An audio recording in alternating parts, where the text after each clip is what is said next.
Guys, mustang lahat. Ngayon po ay buksan natin yung order ko sa Shopee na tire lever. Ito po ay 3 piraso sa halagang 45 pesos. Yung shipping fee niya nasa 40 pesos, so overall nasa 85.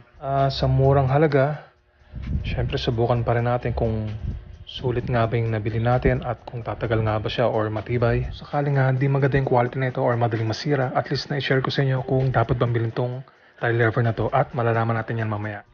So yun guys, ito na. Hindi tumagal yung tire lever. So anyway, sa murang halaga, at least nalaman natin na hindi talaga matibay ito. So wag na kayo bumili.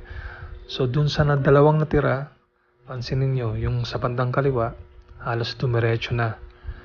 Yung sa kanan, try pa rin natin kung kakayanin niya. Pero sa tingin ko bibigay rin to. At yun, bumigay at nasira talaga yung tire lever. Pero ginamit ko pa rin yung isa kasi kailangan ko talaga matanggal yung interior para makabit natin yung tire liner. Nagawa naman ng paraan kaya maganda pa rin yung resulta.